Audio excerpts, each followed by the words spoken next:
Welcome back, dear friends, for the classes on Skill Pro for the 4th semester. In the previous videos, we have seen the 1st, 2nd and the 3rd chapters. And coming to the 4th chapter, we deal here about letter writing. Yes, dear friends, as we all know, we have this letter writing to maintain the correspondence between the people, and we need to also know to write good letters. We write letters to our friends, relatives, well-wishers, benefactors, some strangers, business firms, etc. We also write letters as complaints, as invitations, or bringing to the notice of the press for basing on some issues, and so on. And when we think about this letter writing, we can categorize into two parts. This letter writing, there are two different kinds or different types. Firstly, a personal letter, and secondly, it is formal letter. Personal letters are also termed as informal letters because the language that we use in writing these personal letters is very informal. So therefore, we have both formal letters and informal letters.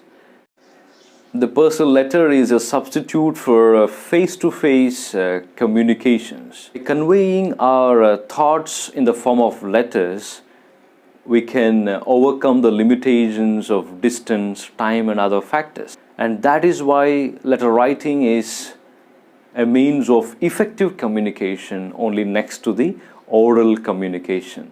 And these personal letters are of different kinds. It could be of knowing some informations, some invitations, some messages, some exhortations, and some engagements, and so on. Therefore, writing letters was considered as a great art in the olden ages. While writing a personal letter, we need to keep the following points in our mind. First thing is, when the person receives your letter, the receiver, he or she, should feel that you are talking to him or her personally. Secondly, the language and the style that you write this letter should be appropriate to the person concerned with your social and personal relationship. Thirdly, the letter should convey a proper message which you intend to convey clearly. And as we know, a personal letter is written in the informal style, that the person should know you personally and should feel that you are present in the text with your sincerity. Dear friends, on pages 90 and 91, you have two sample letters, personal letters. Please do go through. In the above two sample letters, especially in the first one, which is written by Divakar to his friend Sudhakar about his IAS admission and so on. And in the second letter, we find the letter is written by Mr. Ravi Kumar to his father. And both the letters are personal letters. In both the personal letters, we see the following parts, namely the writer's address, the date, the salutation, the body of the letter, the subscription, the writer's signature, and the postal complete address on the card or on the envelope. Personal letters, and these are the important things that we need to note and be clear about how to formulate. In every section and in every part, the changes are given, the new variations, the new trends, changes which are taking place in the present day. Those changes are given, and please do go through and learn.